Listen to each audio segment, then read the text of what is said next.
Ang kwento ay nagsisimula, nang ang isang lalaking nagngangalang Tamaki ay paulit-ulit na sinasaksak, ang babaeng sumasaksak sa kanya ay tila isang psychopath habang tinatawag ang pangalan niya.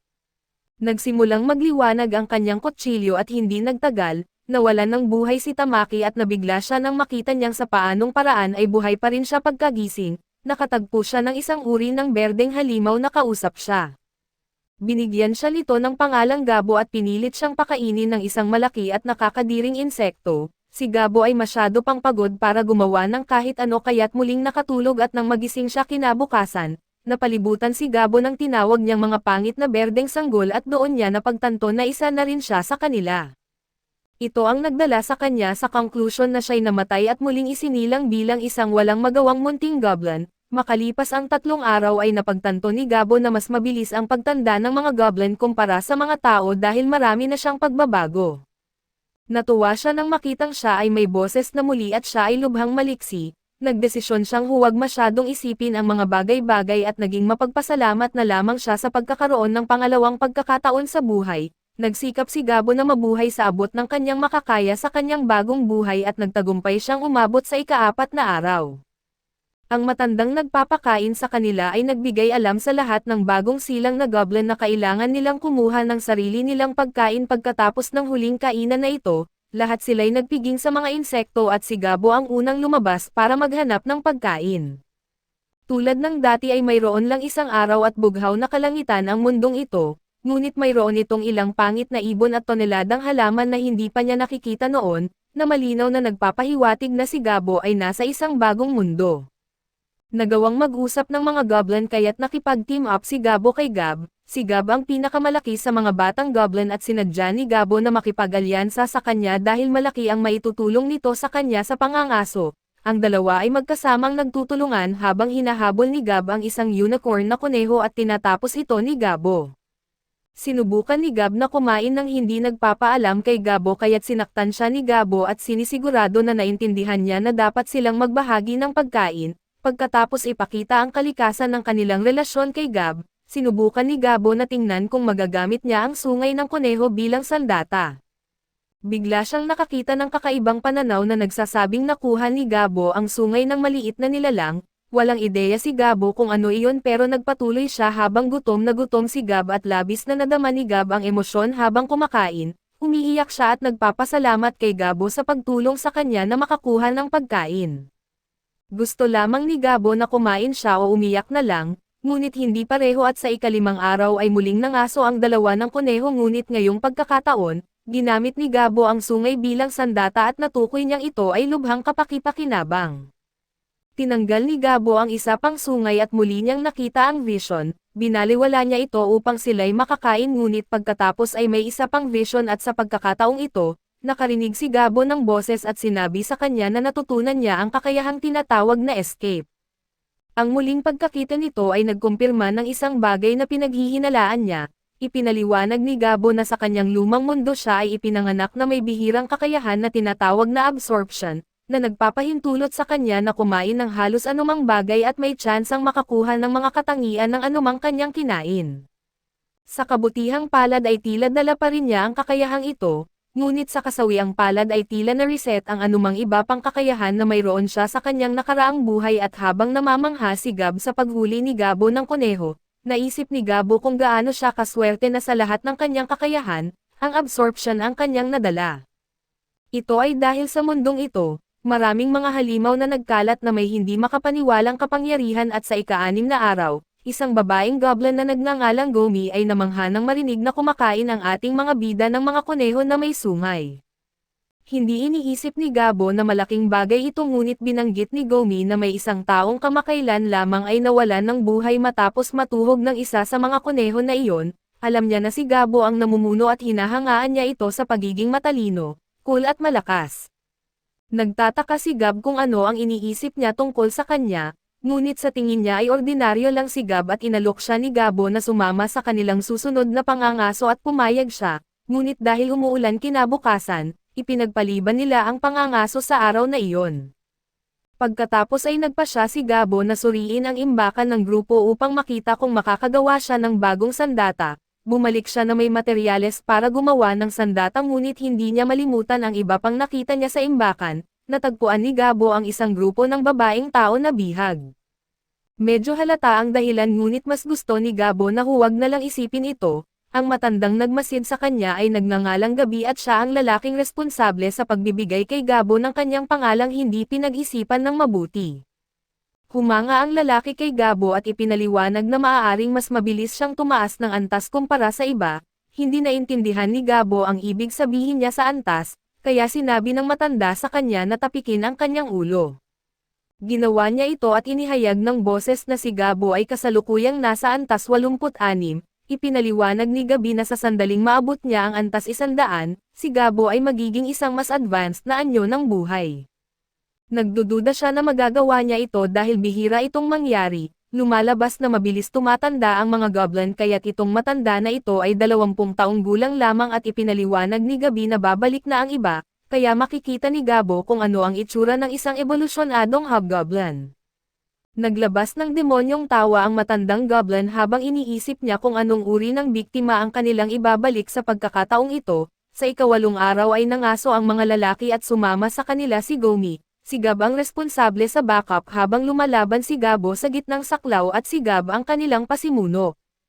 Ang kanilang tatlong goblin na formation ay gumana ng mahusay at nakahuli sila ng mas malalaking halimaw. Masarap ang pagkain kaya't napaluha si Gabi dahil wala siyang kinain kundi prutas lamang at nang kumain si Gabo, nakakuha siya ng ilang katangian mula sa ahas kabilang ang resistensya sa lason at isang bagay na tinatawag na Evil Eye. Ito ay higit pa sa nakukuha niya mula sa ibang mga hayop kaya't malinaw na nasa ibang antas ang ahas na ito, ang iba ay walang ideya kung ano ang pinagsasabi niya at nais ni Gab na kainin din ang ulo ng ahas at sa kasamaang palad, hindi niya ito magawa dahil ito ay nakalalasan at mamamatay ang iba kung kakainin nila ito. Nasasanay na si Gabo sa mga bagay-bagay ngayon, kaya ipinaliwanag niya na hindi mahalaga kung gaano siya kapangit, determinado siyang mabuhay sa mundong ito sa kanyang ikalawang buhay. Ang ika-9 at ika-10 araw ay pareho lamang na pangangaso subalit sa ika-11 araw, nagkamali sila sa pagtatangkang pumasok sa isang kuweba at muling nagamit nila ang kanilang pagtutulungan ng protektahan sila ni Gabo gamit ang kalasag, upang magamit niya ang Evil Eye sa umaataking mga paniki. Ito'y nakakapanghina sa mga paniki kaya't nanalo sila sa laban at nagpiging sila sa mga paniki at ito'y nagbigay kay Gabo ng echolocation kasama ng ilang hindi magandang katangian. Nagpiging sila tulad ng dati, ngunit makikita natin na may ibang mga goblin na nagugutom habang pinapanood sila. Isang gabi, pinapalibutan si Gabo ng ibang mga goblin habang siya ay natutulog kaso ang matalino na goblin ay laging aktibo ang kanyang kakayahang mag-observe, pinahihintulutan siya nito na maramdaman na sinusubukan siyang atakihin ng iba, kaya't tinalo niya ang lahat ng 6 sa kanila. Isa sa kanila ang mas nasaktan kaysa sa iba kaya't napagtanto ni Gabo na baka hindi niya naitama ang kanyang lason dahil siya'y nagmamadali, plano niyang turuan ng leksyon ang natitira sa kanilang ngunit mas nagagalit si Gomi at sinimulan niyang sakalin ang isa sa kanila, kaya sinubukan siyang mapakalma ni Gabo. Sa ika-13 araw, hinarap ng ating bida ang mas malaking halimaw at natulak pabalik si Gab kaya't nadisarmahan ni Gabo ang orc. Binali ni Gabo ang binti nito at sinabi sa iba na siya na ang bahala mula doon at pinanood nila habang pinapatay ni Gabo ang orc. Ang pagkain sa orc ay nagbigay kay Gabo ng kakayahang gumamit ng wika ng orc, mga libodo at isang bagay na tinatawag na detect analyze at iniisip pa rin ni Gabo ang tungkol sa pag-atake sa kanya ng iba, kaya pagkatapos kumain ang kanyang mga kaibigan, nagpasya siyang dalhin ang natitira pabalik upang makakain din ang iba. Sa una ay nagdududa ang iba, ngunit tiniyak sa kanila ni Gabo na okay lang at nagpasalamat silang lahat kay Gabo at nagsimula silang kumain ng magandang pagkain sa unang pagkakataon, tumayo si Gabo sa ibabaw nila habang kumakain sila at nag-iisip kung paano siya hindi kailanman gumawa ng pagtulong sa mga walang kakayahan sa kanyang dating mundo. Halata na nagbago ang kanyang itsura mula nang dumating sa bagong mundong ito, ngunit nagtataka si Gabo kung may iba pa bang nagbago sa kanya at habang natutulog si Gabo, may isa pang vision siyang nakita at nabanggit nito ang tungkol sa kung paano nalampasan ng kanyang antas ang mga halaga at natugunan niya ang lahat ng espesyal na kondisyon. Makikita natin na may nabanggit ito tungkol sa ebolusyon, ngunit masyado nang pagod si Gabo para basahin ang anuman dito kaya't nag-swipe lang siya ng oo at bumalik sa pagtulog, isang huling mensahe ang nagbabasa na si Gabo ay tumanggap ng biyaya ng Grand God of Demise and Origin. Kinabukasan ay napansin ni Gabo na mas kamukha na niya ang sarili niya noong nakaraang buhay. Pagtingin niya kay Gab, nalaman niyang ito ay nagbago na rin sa anyo nito. Humanga si Gomi sa kanyang mga kaibigan habang tinuturo niyang mas malaki at mas cool na sila ngayon. Nagulat si Gabo na pareho silang naka-rank up na agad dahil wala pang isang buwan mula nang sila ay isinilang. Nais ni Gab Kichi na subukan ang kanyang bagong lakas kaya inakala ni Gabo na gusto niyang mangaso. Ngunit sa pagkakataong ito, nais ni Gab na subukan ito sa pamamagitan ng pakikipaglaban kay Gabo at talagang nagustuhan niya ang ideya. Ang dalawang pinaganda at pinatibay na mga hobgoblin ay lumaban sa labas at ipinakita na sila ay mas mahusay na mandirigma ngayon. Medyo mabagal si Gab kaya madali siyang tinalo ni Gabo. Namangha si Gab sa lakas ni Gabo subalit ipinaliwanag niya na tinalo siya ni Gab pagdating sa dalisay na lakas. Sa puntong iyon ay naramdaman ni Gabo na may paparating na gulo at nagulat siya nang malaman niyang nagtatago si Gomi malapit lang. Pinaalalahanan niya siya tungkol sa crossbow na ginawa nila noong nakaraang araw at inutusan siyang kunin ito. Nakita nila kung ano ang panganib at isang grupo ng mga lobo na mabangis na hinahabol ang ilang mga kuneho, at doon ay tumakas ang isang orc sa takot sa kanila kaso ito'y walang silbi dahil madali rin itong napuksa ng mga lobo. Natukoy ni Gab na sila ang perpektong target upang subukan ang kanilang bagong lakas, kaya pinasimulan niya si Gomi sa pamamagitan ng pagpapaputok ng isang pana sa isa sa kanila, pagkatapos ay sumugod si Gabo at Gab Kichi para simulan na bugbugin ang mga lobo. Ibinunyag ni Gabo na ginamit niya ang kanyang lason sa mga pana ni Gomi na nagpahintulot sa kanila na madaling maparalisa ang pinuno ng mga lobo at nang wala na ang kanilang pinuno, nawalan ng koordinasyon ang mga lobo at ito ay kulang na sa teamwork kaya't madaling nag-api ni Gabo at ng kanyang grupo ang mga ito. Isang huling lobo ang natira ngunit ito rin ay namatay at napagtanto ni Gabo na ito ang pinuno kaya't kinain niya ito at nagbigay sa kanya ng ilang kakayahan sa militar na pamumuno. Nagbigay si Gabo ng mas maraming pagkain sa iba kaso ipinaalam sa kanila na kailangan nilang magsimulang manghuli ng parehong dami ng biktima na ibinibigay sa kanila. Natatakot sila na hindi nila ito magagawa kaya nakiusap sila kay Gabo na turuan sila kung paano manghuli. Pumayag si Gabo na ipakita sa kanila at lalo silang nagpasalamat nang sabihin niya na tuturuan din niya sila kung paano gumawa ng mga sandata. Sinabi ni Gabo na hindi ito malaking bagay dahil magkakasama naman sila at nagsimula silang lahat na ipagdiwang ang kanyang pangalan. Hindi sigurado si Gabo kung bakit pero sa sandaling ito, pakiramdam niya ay nakikita niya ang landas na kanyang tatahakin sa bagong mundong ito. Kakain siya ng walang tigil upang maging mas malakas at pagkatapos ay pangungunahan niya ang kanyang mga kasamahan para makamit ang kanyang tunay na layunin. Naglagay ito ng ngiti sa kanyang mukha at 4 na araw ang lumipas. Nagdalamhati si Gabo kung paano ang kanyang mga kasama ay marami pang kailangang matutunan.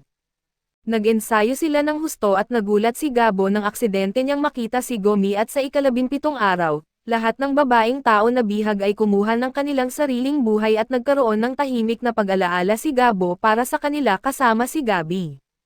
Lumipat tayo sa 24 na araw, doon ay sinasanay ni Gabo ang iba pang mga goblin at sa panahong iyon, patuloy din siyang kumain ng bawat kaaway na may potensyal na makita niya at marami siyang natutunang bagong kakayahan. Biglang isa pang grupo ng mga goblin ang lumalapit at handa si Gabo na protektahan ang lahat laban sa kanilang ngunit pinigilan siya ni Gab at ipinaliwanag na sila ang kanilang mga raider. Nagulat si Gabo nang marinig na sila rin ang mga ama ng henerasyon ng mga goblin ni Gab. Ang mga raider ay nakahuli ng isa pang grupo ng babaeng tao at natuwa ang masasamang goblin dahil ang huling batch ay kumuha ng kanilang sariling buhay. Lumalabas na ang DNA ng goblin ay napakalakas na kapag sila ay nakikipag-ugnayan sa ibang species, nagre-resulta pa rin ito sa mga anak na goblin. Naiintindihan ni Gabo ang instinct na magparami kaso hindi ibig sabihin nito ay sang-ayon siya sa nangyayari. Hiniling niya na siya ang mag-alaga sa mga babaeng tao subalit ito ay nagpagalit lamang sa mga raider at handa na ang henerasyon ng mga goblin ni Gab na ipagtanggol siya, ngunit ito ay nagdulot lamang ng paghati sa dalawang grupo. Sa sandaling iyon, dumating ang dalawang babaeng goblin na sina Habo at ang mage na si Hops upang maawat ang dalawang panig at pigilan sila sa pagkakaroon ng isang digmaang sibil. Ang dalawang henyo na ito ay may naisip na mahusay na ideya na magkaroon ng laban sa pagitan ng mga lider ng bawat henerasyon, at ang mananalo ang magpapasya kung ano ang gagawin ng nayon. Mula sa puntong iyon, Gusto ng raider na turuan ng leksyon si Gabo at pumayag din si Gabo na lumaban. Napakabilis natapos ang laban dahil gumamit si Gabo ng isang uri ng mahiwagang sinulid na hindi maunawaan ng iba kung paano niya nagawa. Ipinaliwanag ni Gabo na natural lang na lumalabas ito sa kanyang katawan, naisip niya na ito ay isang kakayahan na natutunan niya na nagpapahintulot sa kanya na gumawa ng sinulid ng gagamba, na natutunan niya pagkatapos kainin ang isang demonyong gagamba. Namangha ang mga babae na may isang tulad niya ang ipinanganak habang sila ay wala, at inanunsyo ni Gabo ang kanyang bagong opisyal na katayuan bilang leader ng nayon at tinanong niya kung mayroon bang problema dito, ngunit walang naglakas loob na tumindig laban sa kanya. Sinabi ni Gabo sa mga tao na iniutos niya sa lahat na huwag silang galawin, wala rin siyang gagawin at makakahanap sila ng panahon para maibalik sila sa isang nayon ng mga tao. Nagtaka ang mga babae kung kailangan nilang gumawa ng anuman at nalaman natin na hindi ganap na walang pag-iimbot ang mga aksyon ni Gabo. Gusto niya ang kaalaman ng mga tao at nagtanong si Gabo sa kanila at nalaman na ang mga babae ay bahagi ng isang merchant na negosyo noong inatake sila ng mga goblin, pinatay ang lahat ng mga lalaki, at ang 5 babae na ito lamang ang nakaligtas. Sa ika-28 araw, nagulat si Gab na makitang tila masaya ang mga babae at napagtanto niya na hindi pa sila nakaka-move on sa lahat ng nangyari, nagpapanatili lang sila ng positibong saloobin dahil magpapagaan ito sa mga bagay. Nagluto si Gabo para sa kanila, umaasang makakatulong ito at kasama sa mga babae ang 2 magkapatid na marunong magluto at manahi, ang isa na may salamin ay isang mage, at ang babaeng makalimutin ay isang tagatasa at panday.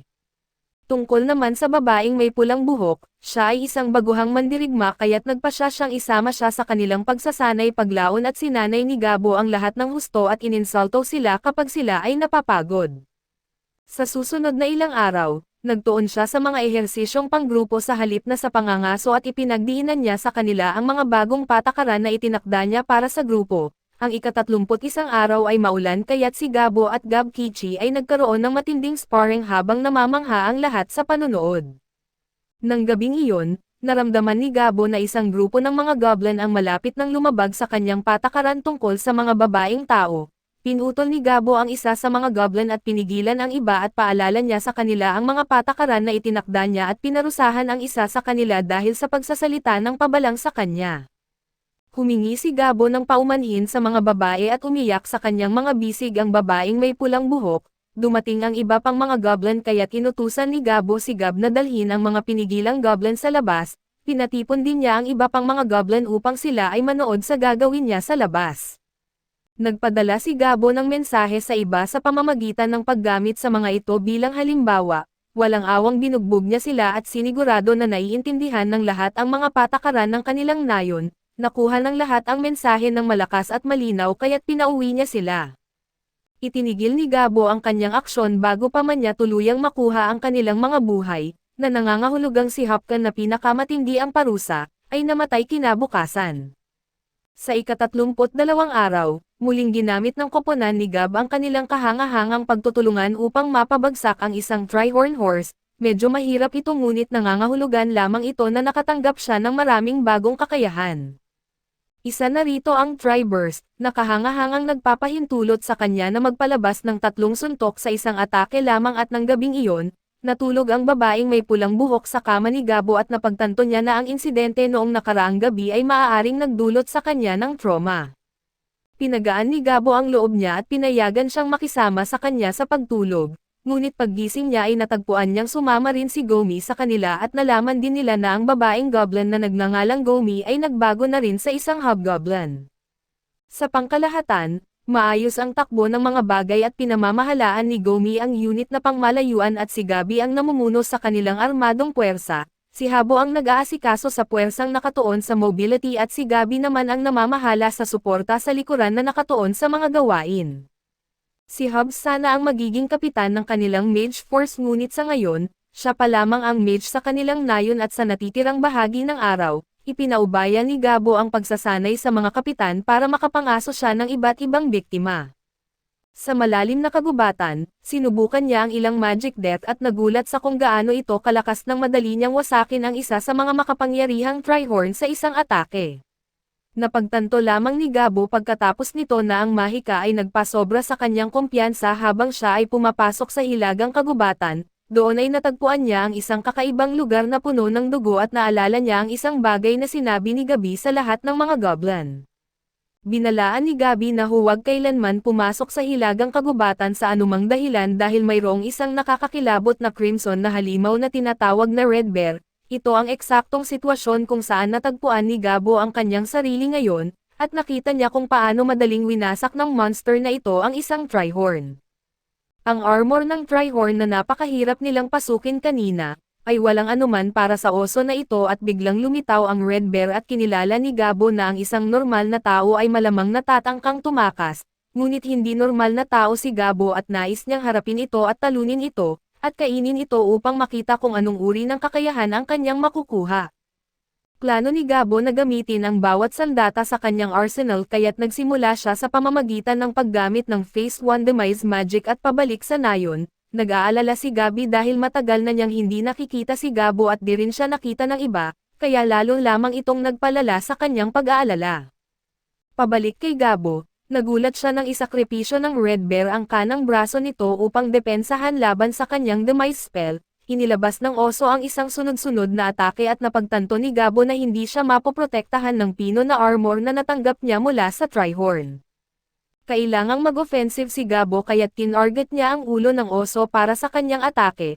Muling nagulat si Gabo nang hindi niya mapasok ang bungo ng oso gamit ang kanyang sandata, at sa halip ay itinapon siya ng oso. Tinatakpan ni Gabo ang kanyang sarili gamit ang sinulid ng gagamba, ngunit ito ay nakawala at nakakagulat na gumamit ng isang napakalakas na hininga ng apoy, natakpan ng apoy ang kagubatan at kailangang pagalingin ni Gabo ang kanyang mga sugat. Nakababahala ang atake dahil kailanman sa kanyang nakaraang buhay, hindi pa nakakita o nakarinig si Gabo ng isang oso na naglalabas ng apoy at napagtanto ni Gabo na kailangan niyang maging handang tumanggap ng pinsala upang manalo. Gumawa si Gabo ng isa pang atake at pinrotektahan ang kanyang sarili mula sa hininga ng apoy. Mahirap talunin ang hayop sa labas kaso matalino na ginamit ni Gabo ang atake ng hininga ng apoy laban sa oso, at napasok niya ito sa pamamagitan ng bibig nito. Nasiyahan si Gabo sa kanyang sarili ngunit nagulat na malaman na hindi ito sapat, tinulak siya ng mabangis na oso pabalik at ginawa ni Gabo ang kanyang makakaya upang malimitahan ang pinsalang natanggap niya. Napakarami pa ring natamo na pinsala ni Gabo mula sa napakalakas na atake kaya't kinilala niya na tabla ang labanang ito. Nasa loob pa rin ng bibig ng oso ang kanyang espada, kaya kahit papaano ay hindi na ito makakagamit pa ng hininga ng apoy at ang napakalakas na oso ay walang senyales ng pagbagsak, ngunit isang atake na lamang si Gabo mula sa pagkatalo ng kanyang buhay. Nasa malaking kawalan man si Gabo at ipinahayag niya na magpapasarap lamang ito sa kanyang pagkain at nagpatuloy si Gabo sa labanan at nakapagdulot ng ilang pinsala. Hindi ito sapat kaya't sinabi niya sa oso na gusto na niyang kainin ito at umatake ulit, ngunit nakita natin na nawalan siya ng braso. Sa ika-34 na araw, sa wakas ay nanalo si Gabo sa napakahirap na labanan ngunit bahagya siyang nakaligtas at sa wakas, nakakain ni Gabo ang oso at nakatanggap siya ng maraming makapangyarihang katangian, kabilang na ang matinding pinsala at labis na lakas. Hindi nagtagal ay nawalan ng malay si Gabo, ngunit muli nating nakita na lumampas na siya sa kanyang mga halaga ng antas at natugunan ang lahat ng kondisyon, na nagpapahintulot sa kanya na mag-evolve sa isang bihirang species ng ogre. Unti-unting nawawala ang kanyang malay, kaya't simpleng pinili ni Gabo ang oo at nang hindi na nagbabasa pa at sa ika-35 araw, patuloy na kumakain si Gabo sa oso at nakakuha ng mas marami pang hindi makapaniwalang makapangyarihang katangian.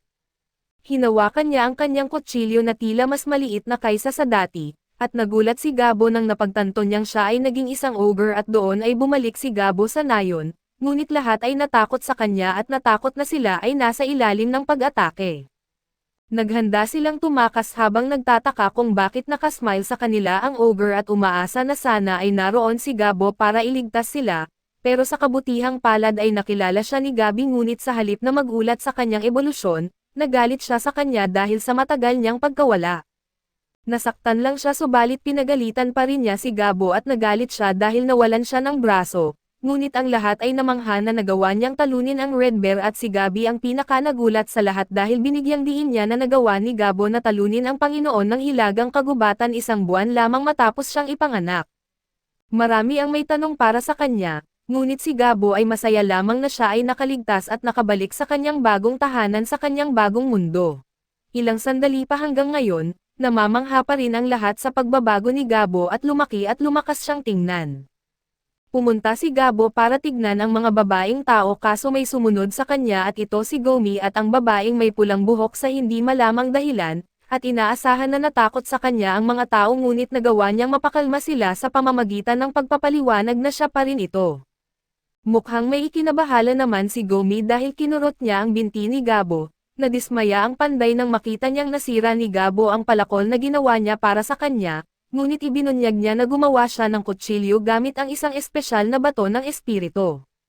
Pinuri ito ni Gabo subalit nalaman niyang lalo siyang kinukurot ng iba pang mga babae, kailangan ng tulong ng kambal sa kanilang pagluluto kaya ipinaliwanag ni Gabo na magtalaga siya ng ilang mga goblin para tumulong sa kanila, humanga si Gabo na mabilis silang nasasanay sa paligid ng mga goblin kaya sinabi niya na magiging mahusay silang mga asawa. Nagtataka siya kung gusto nila siyang maging asawa at tinawag siya ng mga itong tuso na aso. Natuwa si Gabo sa kanilang ngiti ngunit muli, lalo lang nagalit ang babaeng may pulang buhok pati na rin si Gabi. Natuklasan din ni Gabo na gumawa pala ng lason ang mage na orihinal na para sa sariling depensa, ngunit ngayon na may goblin siyang mapagkakatiwalaan tulad ni Gabo ay wala na itong gamit sa kanya. Binuhat ni Gabo ang mage at hinangaan din ang kanyang ngiti ngunit agad niyang naramdaman ang puot mula sa ibang mga babae.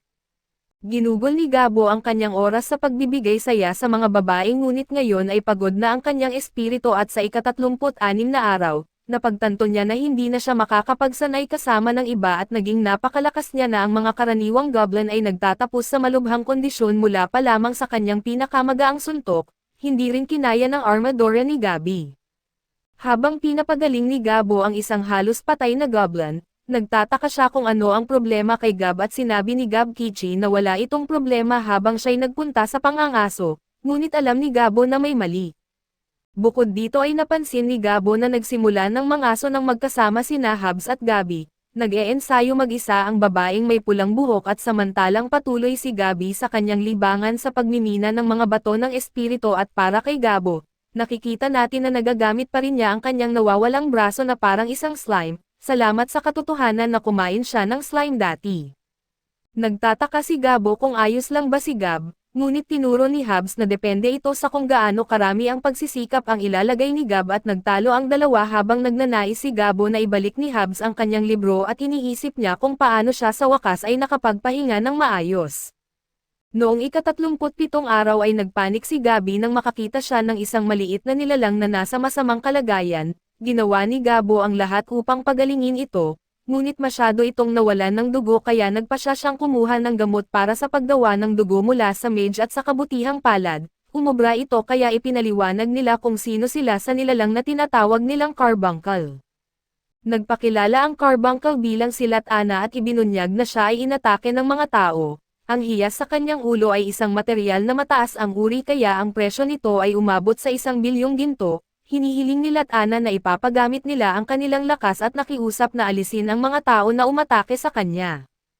Pamilyar si Gabo sa kasaysayan ng kanilang lahi at ang kanilang Panginoon na si Velvet ay isang tanyag na magician na lumikha sa kanila para bantayan ang kanyang lihim na kayamanan, ipinaliwanag ni Lat-Ana na nang siya ay inatake. Nasira ang kanyang core kaya paliit ng paliit ang kanyang buhay. Sa silid ng lihim na kayamanan, naroon ang mga legendary class na bagay na nakolekta ni Velvet sa buong buhay niya at ipinaliwanag ni Lat-Ana na ayaw ng kanyang Panginoon sa mga tao. Mas gusto niya na ang mga goblin ang kumuha ng lahat ng kayamanan kaysa sa mga adventurer na tao at maaari nilang makuha ang lahat kaya idineklara ni Gabo na pupunta sila.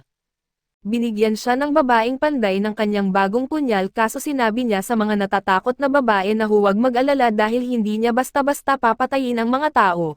Ang trabaho lang niya ay mapapaalis sila subalit nagbabala siya na maaaring kailanganin niyang gumamit ng puwersa kung hindi sila makikinig. Pagkatapos ay dumaan sila sa butas na ginawa ni Gabi dahil ito ang daan papunta sa silid ng kayamanan. Nagpa siya si Gabo na subukang makonvince ang mga tao na umalis kaya sinabi niya sa iba na magtago. Natagpuan niya ang mga adventurer na naghahanap ng silid ng kayamanan ngunit inakala nilang isa lamang siyang monster na kailangan nilang talunin, inatake nila siya ngunit mabilis silang nagulat nang madetect niya ang presensya ng kanilang di nakikitang assassin.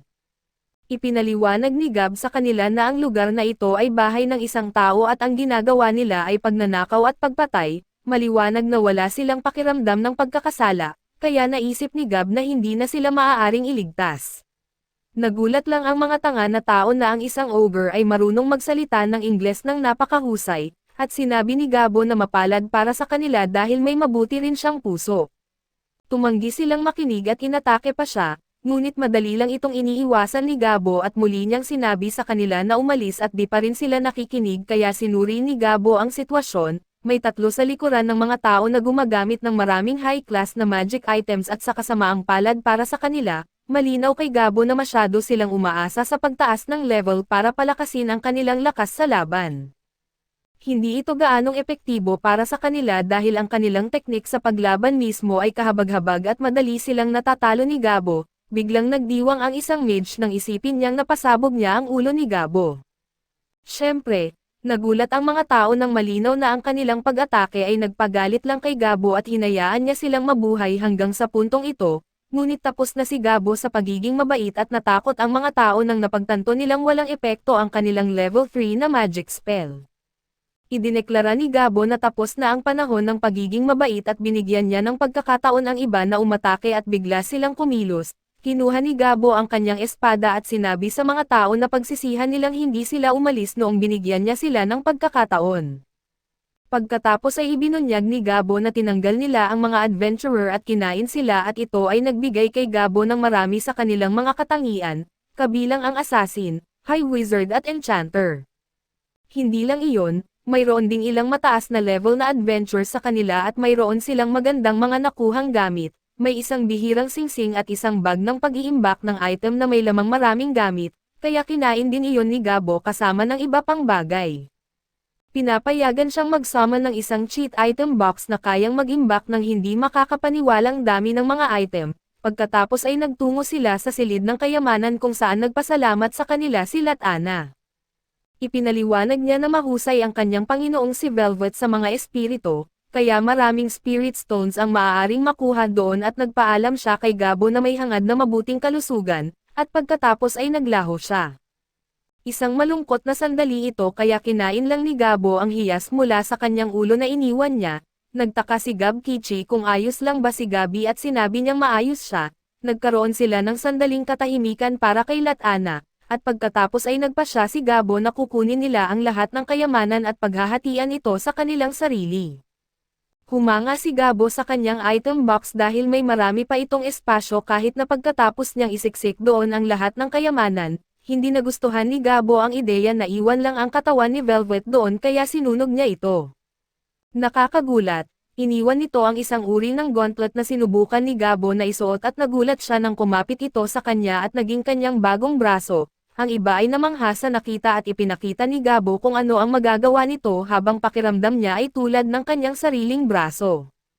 Nang umalis sila, nagpasya si Gabo na magkaroon ng isang pagdiriwang upang ipagdiwang ang matagumpay na misyon at sa ika-38 araw, siniyasat ni Gabo kasama ang panday ang lahat ng kanilang nakuhang mga kayamanan at nalaman niyang lahat ng ito ay bihirang-bihira at makapangyarihan. Sa ika-39 na araw, ipinaliwanag ni Gabo na binigyan niya ang 10 hobgoblins sa kanilang grupo ng ilang mga magical na item at para sa kanyang sarili. Pinili ni Gabo na kunin ang Vermilion Spear na kasama ng 2 pang item na kanyang pinili. Nangangahulugan ito na ngayon ay may 3 siyang legendary class na artifacts. Ang legendary class ay pangalawa lamang sa phantasm class sa mga ranggo ng item at sinasabing ang may hawak nito ay maaaring maghari sa buong mga bansa gamit lamang ang isa sa mga ito at makalipas ang araw na iyon. Nagpunta sila para mangaso ng mga sangkap para sa bear soup at natutuwa si Gabo na makita kung gaano kalakas ang lahat ngayon. Sa ika-40 araw ay nagpasya si Gabo na magkaroon ng paligsahan para makita kung sino ang magiging leader ng mga hobgoblins na maliban sa kanya mismo, at nagtatag din siya ng isang pangkat ng mga mercenaryo at sa ika-41 araw ay nagpunta si Gabo para maghanap ng mga monster na hindi pa niya nakikita dati. Ang una niyang natagpuan ay isang gintong gagamba na naglaglag ng ilang mahahalagang tingin na mga item. Ang pagkain sa mga ito ay nagbibigay daan sa kanya na makagawa ngayon ng gintong sinulid na sigurado siyang magagamit niya para makagawa ng mga aksesorya. Ang susunod na hayop ay ilang pulang osa, ngunit ang pagkain sa isa lamang sa kanila ay hindi nagbigay sa kanya ng anumang mga katangian at higit pang paggalugad ang nagdala kay Gabo sa isang dakilang puno. Ipinaliwanag niya na sa mundong ito, mayroong isang uri na tinatawag na dryads at ayon kay Gabi ay tinukso ng mga dryad ang mga lalaki mula sa iba pang mga matalino na species at ginagamit sila bilang kanilang sariling nutrisyon. Ang mga dryads ay pawang mga babae at napakaganda nila kaya't hindi makapagpigil ang mga lalaki matapos silang makita. Ang dahilan kung bakit ipinaliwanag ito ni Gabo ay dahil lumitaw sa harap niya ang isa sa mga dryad na ito. Hinangaan niya ang malalaking muscles ni Gabo at sinabi niya na gusto lang niyang makipag-usap. Nahihirapan si Gabo na kontrolin ang sarili sa harap ng kanyang kagandahan ngunit kailangan niyang gawin ito, kung hindi ay gagamitin siya nito bilang nutrisyon. Kailangan niyang iwasan ito sa lahat ng paraan at habang hindi pa rin bumababa ang pagbabantay ni Gabo, nagpasya siyang gamitin ang isang kakayahan na hindi pa niya nagagamit dati at ito'y tinatawag na libido.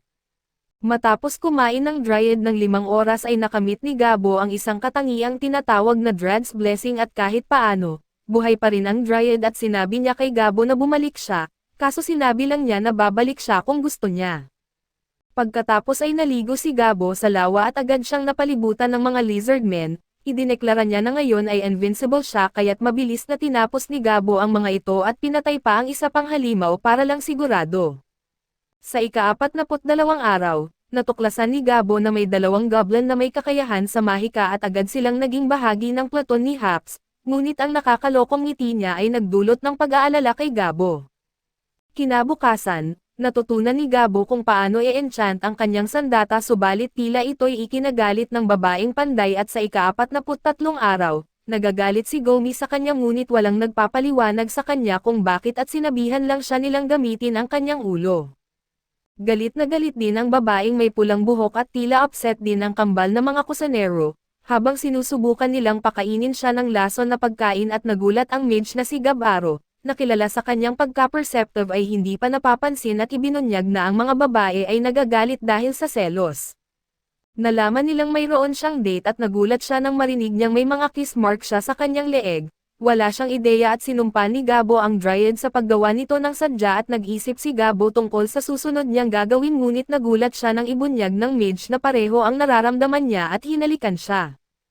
Umaasa siya na tatanggapin ni Gabo ang kanyang damdamin kaso hindi inaasahan ni Gabo ito mula sa kanya, iniisip niya kung paano ito nagpapasaya sa kanya ngunit dumating si Gabi, galit na galit.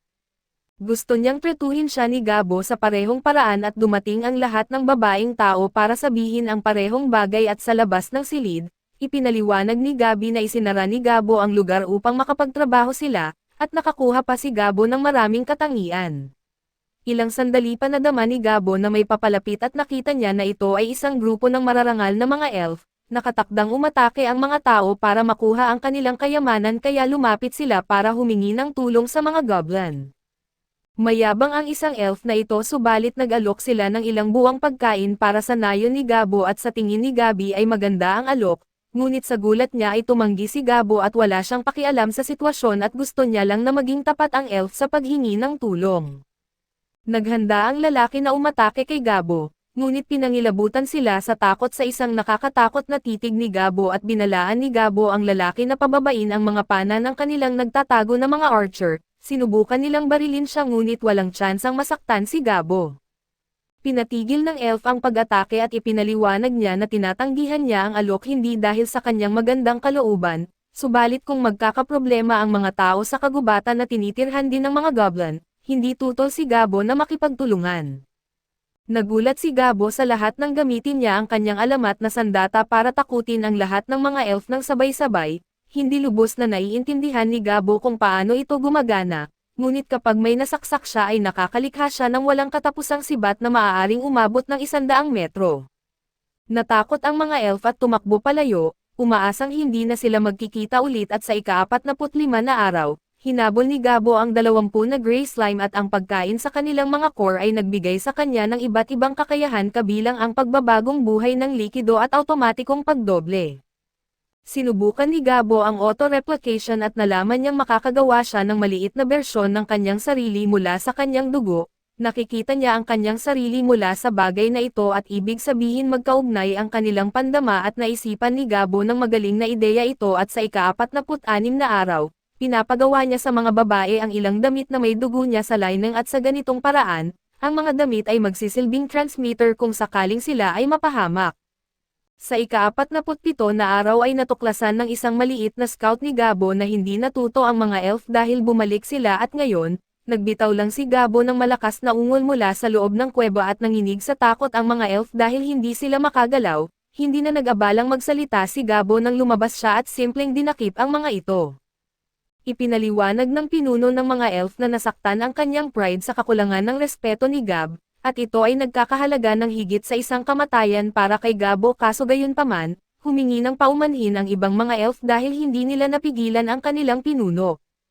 Napagdesisyonan ito ni Gabo subalit ito ay isang mahigpit na desisyon at ang kanilang pinuno ay maaari ng ituring na patay, ngunit ang iba ay may pagkakataong mabuhay at haharapin ni Gabo ang mga elf sa isang pekeng laban, at ang mga elf na mananalo ay mabubuhay.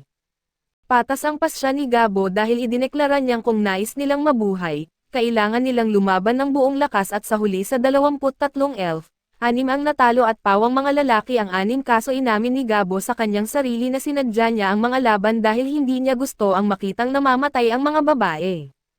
Pagkatapos, kinain ni Gabo ang mga natalo at nakakuha siya ng mas maraming kakayahan at ipinahayag ni Gabo sa mga nakaligtas na sila ay mga bihag na ngayon at akala nila ay palalayain sila. Ngunit ipinapaalala niya na sinubukan pa rin nilang patayin ang mga goblin. Sa isip ni Gabi ay magiging masaya ang pagkakaroon ng mga elf bilang mga bihag, ngunit ipinapaalala ni Gabo na may mga patakaran laban sa paghawak sa mga bihag at nangako si Gabi na susunod sa kanyang pinuno, kaso patuloy pa rin siyang nakikiusap dahil sa desperasyon. Pagkatapos ay ibinigay ni Gabo ang huling parusa sa pinuno ng unit ng mga elf sa ika-48 araw, at sa ika-49 na araw ay namangha ang lahat ng makita na umabot sa level 100 si Gab Kichi at nag-evolve sa isang espesyal na variant. Ang kanyang madilim na pulang kulay ay bunga ng pagpapala mula sa Demigod of Flame, ang kanyang balat na Iron Heart ay mula sa Demigod of War at ipinaliwanag ni Gab Kichi na wala nang nakakasparring kay Gabo mula nang maging ogre siya, at nag-aalala si Gab Kichi na baka hindi na siya makakasabay pa kay Gabo. Ngunit ngayon ay iba na si Gab Kichi kaya nag-spar sila sa labas at kontrolado pa rin ni Gabo ang laban, ngunit nakakagulat na nakakasabay si Gab Kichi kaso nanalo pa rin si Gabo, ngunit pinatunayan ng laban na si Gab Kichi ay tunay na karibal niya. Nang gabing iyon, pagod na pagod si Gabo at nakatagpo siya ng isang kakaibang anino at humingi ng tawad ang nilalang na ito at nagbigay ng regalo kay Gabo bilang pinakamababa nilang magagawa. Nagising si Gabo ngunit walang ideya sa nangyari. Sa ika-51 araw, iniisip ni Gabo kung na-inspire ba ni Gichi ang iba dahil may 4 silang bagong hobgoblin at isa rito ay angkop maging mage at isa pa ay magiging cleric. Ang pangalan ng cleric ay Gabi at nangako siyang magpapagaling ng maraming tao hanggat maaari. Nag-evolve din si Hops at lumago bilang kalahating spell lord mula sa lord family at karaniwan. Wala silang mga marka tulad ng sa kanyang mga braso at napansin ni Gabo na kahawig ito ng mga nasa kanyang katawan. Umaapaw sa mana si Hops kaya gusto niyang subukan ang kanyang lakas sa labas. Ipinakita niya ang kanyang napakalakas na kapangyarihan sa pamamagitan ng isang kahanga-hangang pag-atake ng apoy at ipinaliwanag na kaya niyang gawin ito ng hindi bababa sa 20 beses. Kahanga-hanga ito, ngunit mas nakakagulat na siya ay kalahating spell lord pa lamang ngayon at malamang na mag-evolve pa siya sa isang buong spell lord sa susunod. Binigyan siya ni Gabo ng bagong kagamitan na bumagay sa kanyang ebolusyon at sinabi niya sa naiinggit na si Hops na mahahabol din niya ito, napagtanto ni Gabo na madalas ang mga ebolusyon at hinala niyang siya ang dahilan. Malaki ang epekto ng kapaligiran ng isang goblin sa kanilang unang buwan ng buhay sa rate ng kanilang paglago at maganda na nagiging mas malakas ang lahat, ngunit inamin ni Gabo na hindi lahat sa nayon ay maswerte at sa ika-52 araw, ipinahayag ng mas nakatatandang henerasyon ng mga goblin ang kanilang hindi pagkakontento.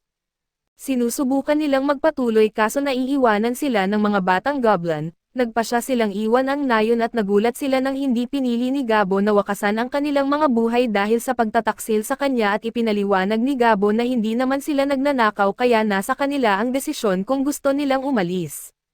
Lalo pang nakakagulat na binigyan sila ni Gabo ng regalo ng pamamaalam at isang mahiwagang kutsilyo na gawa sa metal na sobrang napakatalim at sa ika-53 araw, natagpuan ni Gabo ang isang tao na pinatay ng isang orc at wala nang natitirang pag-asa para sa kanya, ngunit matapos kainin ni Gabo ang tao doon ay natuklasan niyang mayroon itong kawili-wiling kakayahan. Umaasa siyang ang paggamit nito ng maayos ay magiging paraan upang maparangalan ang lalaki at ang kakayahang ito ay tinatawag na Monster Tamer. Nang gabing iyon ay mas masaya pa si Gabo kaysa sa dati nang ipahayag ng alchemist na nakagawa siya ng alak. Sa ika-54 na araw, inihayag ni Gabo na umalis na ang nakaraang henerasyon ng mga goblin sa nayon at inalok niya ang sinuman na sumama sa kanila. Walang ibang gustong umalis kaya nag-toast sila at sa ika-55 araw ay nagtrabaho si Gabo ang henyo sa paggawa ng mga hikaw na may dugo niya upang magamit bilang mga kagamitang pangkomunikasyon.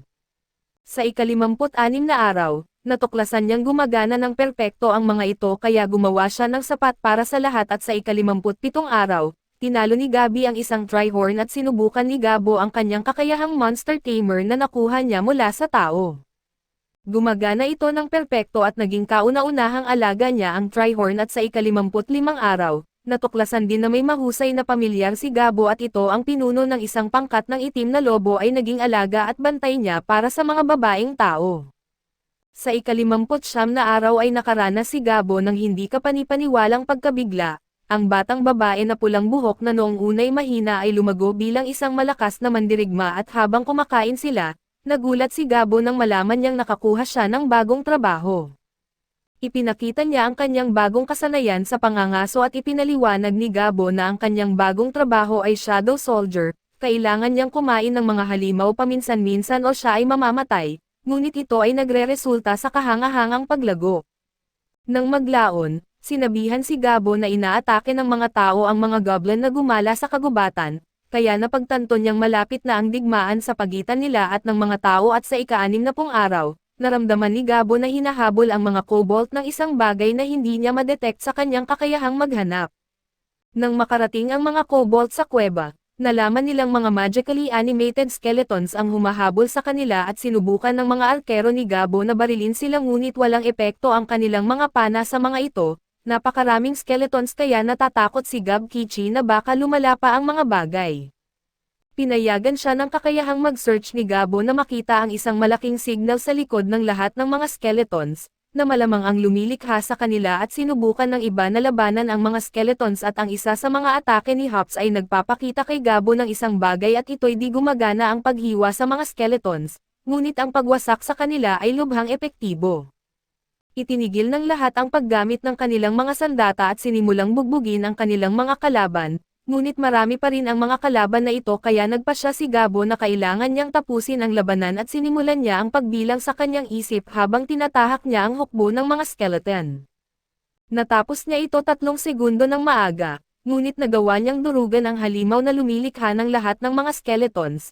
Ang pagkain sa bagay na ito ay nagbigay sa kanya ng kakayahang mag-summon ng lower undead at high-tier equipment materialization na bukod sa iba pang mga bagay. Pagkatapos nito, humingi ng tawad ang mga kobolds sa kanilang pagkakamali at aksidente nilang nahukay ang treasury ni Velvet na na-invade na ng mga goblin dati, at kanilang napagising ang tagapagbantay nito ang Greater Skeleton. Sa kanilang huling pagsisikap na mabuhay, tumakbo sila patungo sa kuweba na pag-aari ni Gabo na ngayon ay kilala bilang nakakatakot na Black Ogre at tinatawag na ngayon ng mga kobolds si Gabo bilang kanilang Panginoon, ngunit ipinunto ni Gabo na marami na siyang pinatay sa kanilang lahi. Ngunit labis silang nagpapasalamat sa kanyang pagligtas sa kanila, at nauunawaan nila na ang malakas na lumalamon sa mahina ay natural na batas lamang, utang nila ang kanilang mga buhay sa kanya kaya idineklara nila na ang mangyayari sa kanila mula ngayon ay nasa kamay na ni Gabo. Nauunawaan ito ni Gabo at ipinasuri niya ang kanilang mga sugat sa kanilang cleric at pagkatapos, tiningnan ni Gabo ang lahat sa kanyang kuweba at hindi niya alam kung paano nangyari, ngunit nakalikom siya ng isang kawili-wiling pangkat. Sa ika-61 na araw, si Gabo ay nagpunta sa pangangaso kasama sina Gab Kichi at nakakita sila ng 12 armadong sundalong tao. Sinundan nila ang mga ito at ginamit ni Gabo ang kanyang kakayahang makinig ng palihim sa kanila at natuklasan niya na ang mga tao ay nagbabalak kumuha sa anak na babae ng pinuno ng mga elf. Isa sa mga elf ang nagbigay ng babala at sinabi na ang anak ng pinuno ay magbabalik galing sa isang pista, kaya't sinimulan ng mga tao ang kanilang pag-atake. Pinuksan nila ang marami sa mga gwardya nito at nadakip ang babae. Nalungkot si Gabo sa pag-iisip na basta na lang hayaang madukot siya kaya't iniligtas niya ang dalaga at hinuli ang isang tao. Sa ika-62 araw, nalaman niya na ang hukbo ng mga tao ay gagalaw sa loob ng 20 araw at kinain ni Gabo ang lahat ng 12 tao at nakakuha siya ng maraming kakayahan at nang magising ang dalagang elf, siya ay natakot kay Gabo dahil napansin niyang may mga pakpak siya na hindi karaniwan para sa mga elf. Sinubukan ni Gabo na mapakalma siya kaso nagpanik ito. Iniisip na may masama na gagawin sa kanya si Gabo at medyo kumalma siya pagkatapos uminom ng nakapapawi ng pagod na tsaa, ngunit nagalit siya nang sabihin ni Gabo na hindi niya nailigtas ang kanyang mga gwardya. Sinisi niya si Gabo sa pagbaliwala lamang habang inaatake sila, ngunit ipinaliwanag ni Gabo na ang digmaan ng tao at elf ay hindi saklaw sa kanyang plano at ibinunyag niya na may traidor sa mga elf, kaya dapat siyang mas magalit doon. Humagulgol siya ng walang tigil kaya't sinabi na lang ni Gabo na magpahinga siya bago siya iuwi at ng gabing iyon, kinailangang paalalahanan ni Gabo ang matandang lalaki na panatilihin ang kanyang mga kamay sa kanyang sarili at sa ika-63 araw, inihatid nila ang elf sa bahay niya. Ipinaliwanag niya na ang mga pakpak ay tanging sa mataas na elf lamang subalit karaniwan itong itinatago nila sa loob ng kanilang katawan at hindi ipinapakita sa iba. Hindi siya sanay dito kaya minsan ay lumalabas ang mga ito at nang makarating sila sa nayo ng mga elf, napansin ni Gabo na mayroong 25 archer na nakatutok sa kanya na may mga pana ng mithril. Mabuti na lang at ipinaliwanag ng anak ng pinuno na niligtas siya ng ogre, pinasalamatan ng pinuno ang mga ito sa pagligtas sa kanyang anak kaso ipinaliwanag ni Gabo na hindi niya ito ginawa dahil sa kabutihang loob at nais niya ng gantimpala. Iniisip niya kung paano niya hahayaang ipakita ng pinuno kung ano ang ibig sabihin ng kanyang uri sa kanya. Magbibigay ito ng pagkakataon kay Gabo na masuri ang pagpapasya ng pinuno at ang gantimpala ni Gabo ay isang bagay na tinatawag na Failnaught. Ito ay isang pamilyang kayamanan at mahiwagang bagay at nagulat ang anak na babae na handa itong ibigay ng kanyang ama, ngunit ipinaliwanag ng pinuno na maliit na presyo lamang ito kapalit ng kanyang kaligtasan.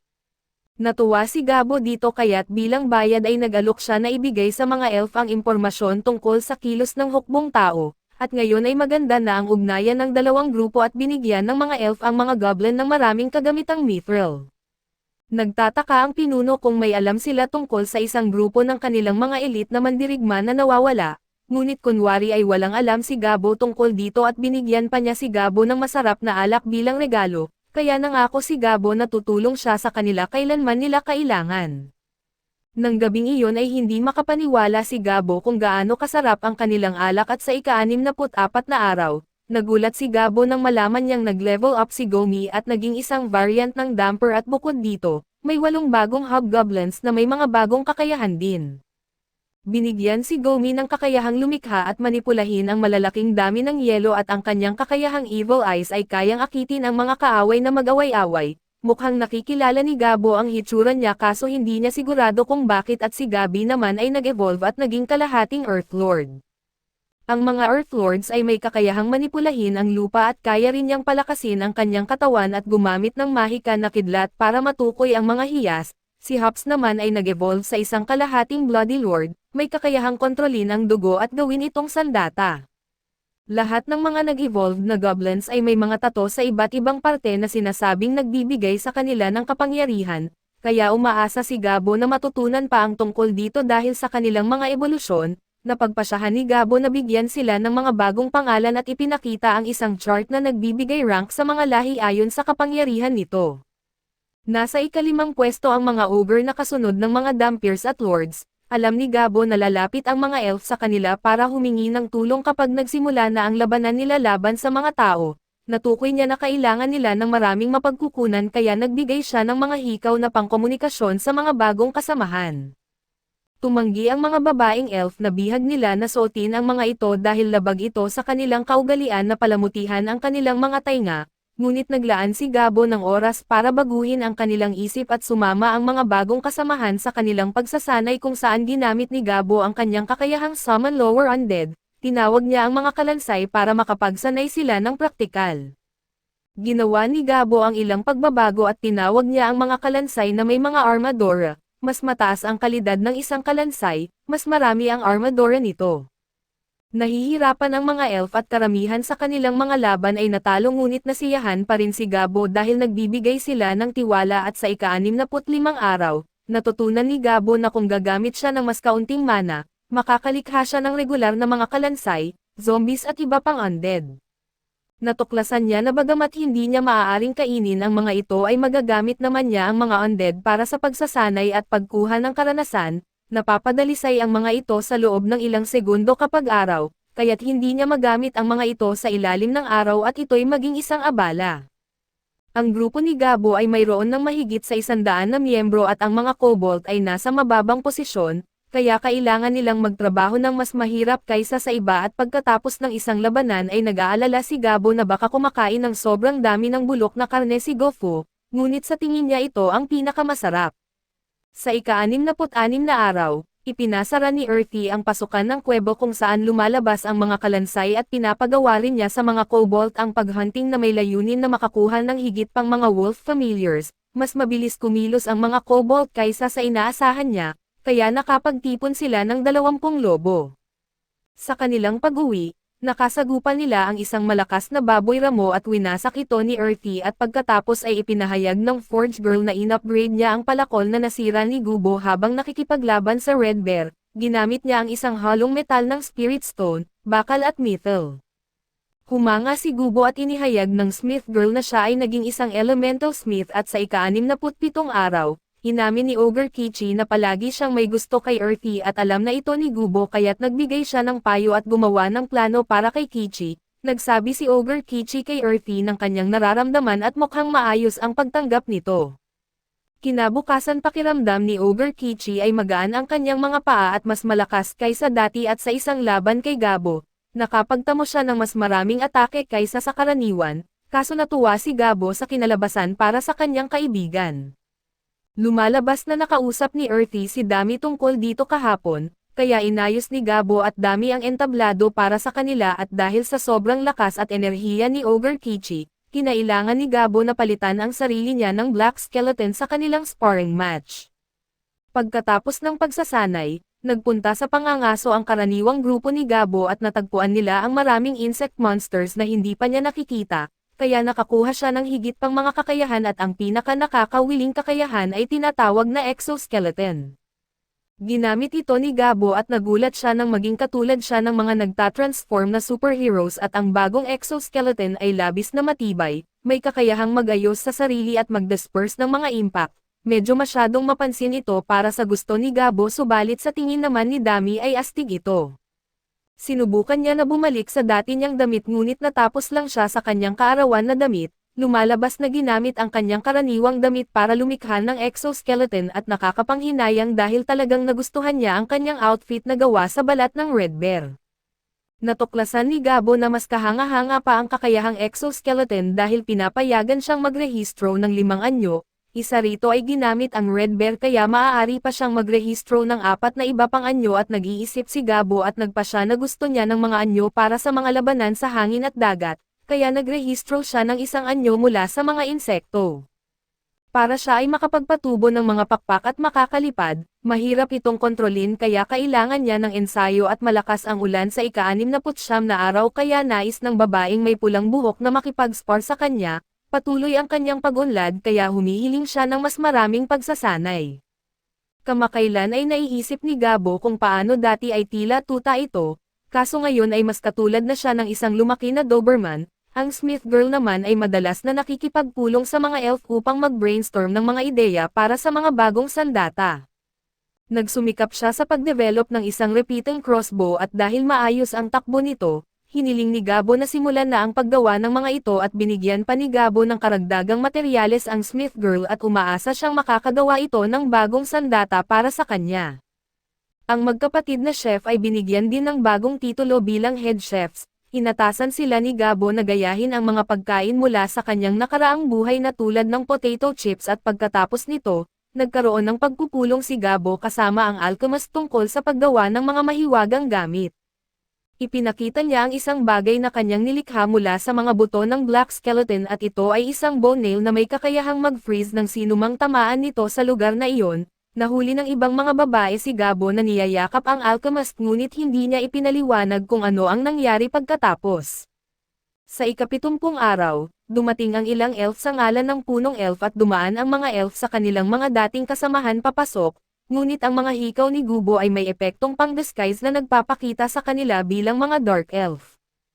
Ibinunyag ng elf kid na gumagawa na ng hakbang ang mga tao at hindi kakayanin ng mga elf na harapin sila ng mag-isa kaya kailangan nila ang tulong ni Gabo. Hindi mahalaga ang presyo para sa kanila dahil nais lamang ng punong elf na tuluyang mawala ang kaaway.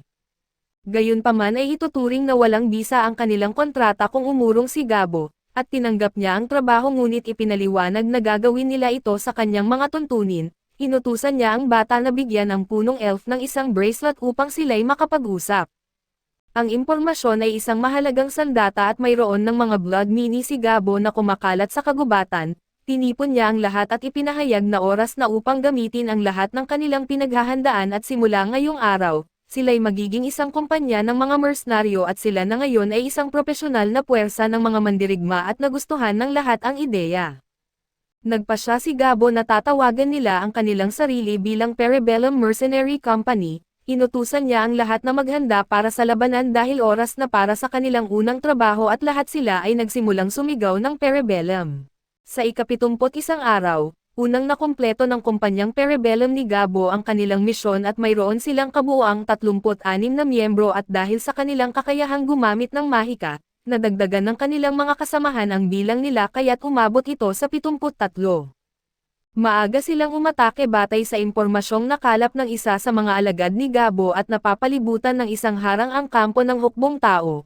Ngunit ginamit ni Gabo ang kanyang kakayahan gamit ang pilak niyang braso upang wasakin ito at nang nawala na ang harang, ginamit ni Earthy ang kakayahan niyang kontrolin ang lupa upang harangan ang anumang ruta ng pagtakas ng mga tao.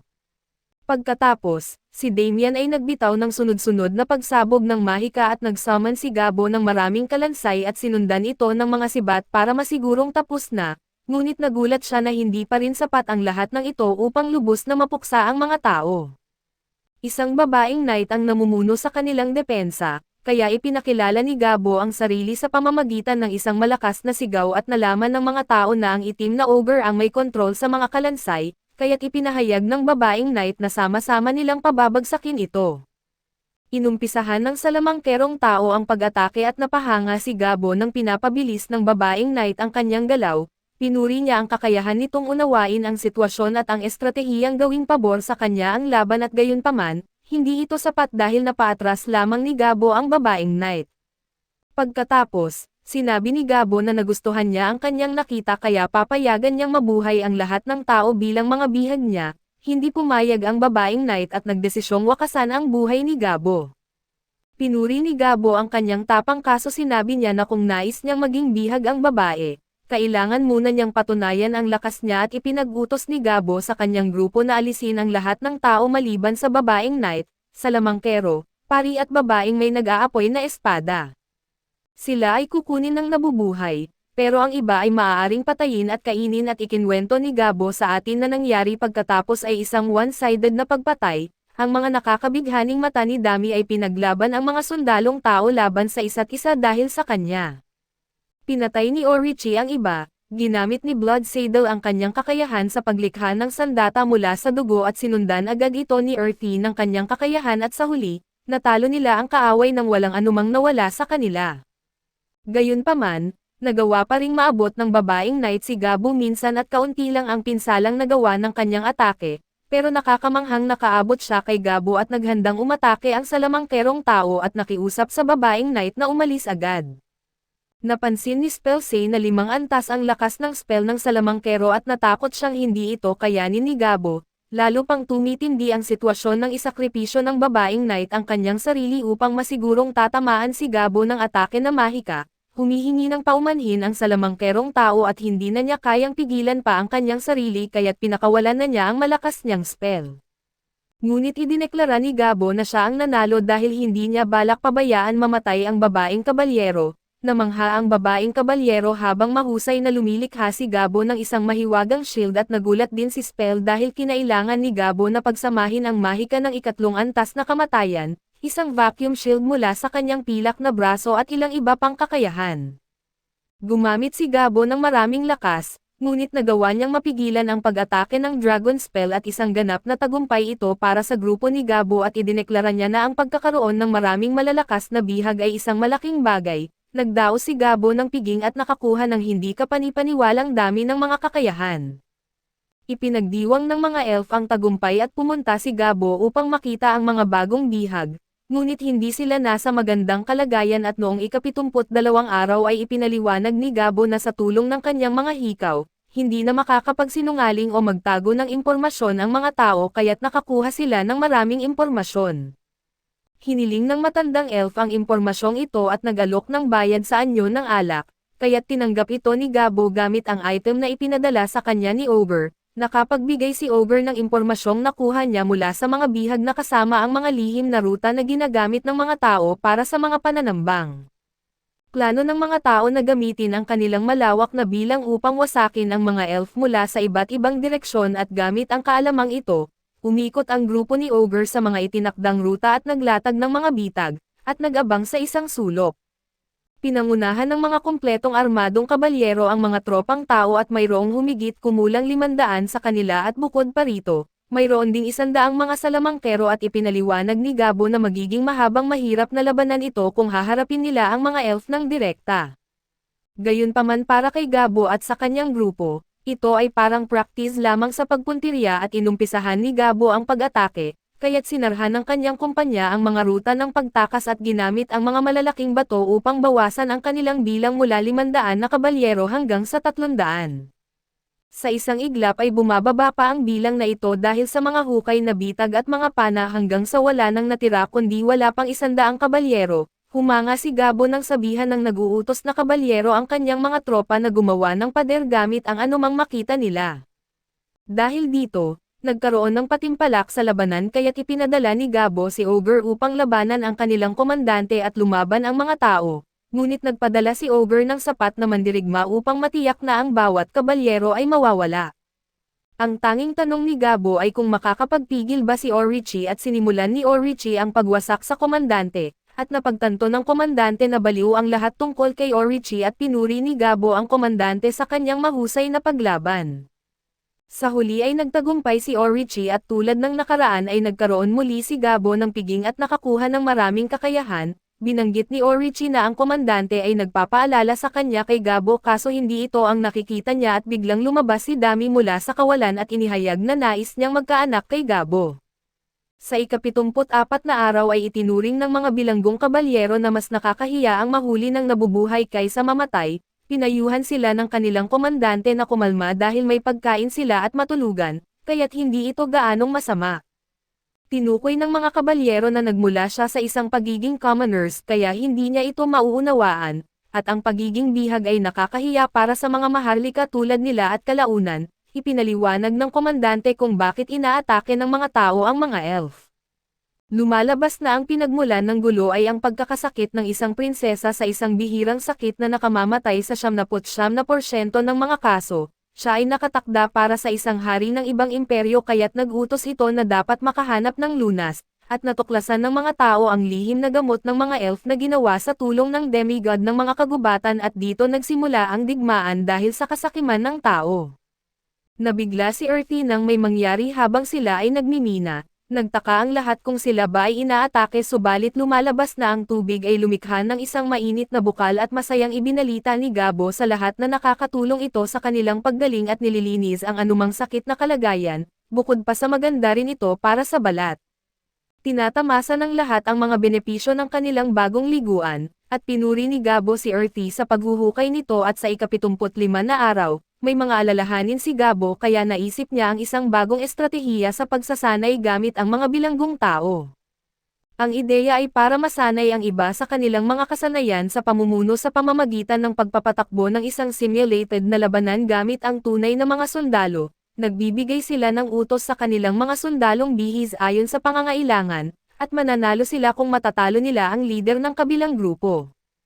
Si Gabo mismo ang nasa gilid bilang hurado at halimbawa, si Spell ay nag-uutos sa mga tropang depensibo at si Dami naman ay sa mga arkero at mukhang malakas ang pamumuno ni Dami at Spell, ngunit hindi nakakakuha ng anumang panalo sina Orochi at Bled. Ang mga nanonood na tao ay hindi makaintindi sa nangyayari dahil hindi ito makatwiran kung paano nagsasanay sa mga maniobrang militar ang mga goblin. Idineklara ng komandante na pagod na siya sa pambubugbog sa mga buto dahil inaasahan niyang makalaban si Gabo ng harapan. Namangha si Gabo sa kanyang katapangan at nais pa rin siyang harapin ng tao na ito kahit paulit-ulit na natatalo ang kanyang mga kasamahan. Habang tumatagal ay unti-unting humanga si Gabo sa lalaking tinawag niyang Steel Knight. Nagulat ang lalaki nang takpan siya ni Gabo ng mana at ipinaliwanag niya na dudurugin niya ito kung hindi niya pinalitan ang kondisyon ng laban upang maging patas. Nagbitaw si Ogre ng bahagi ng kanyang kapangyarihan, at nasabik ang Knight sa pagkakataong ito na nagpapahiwatig na handa siyang labanan si Gabo.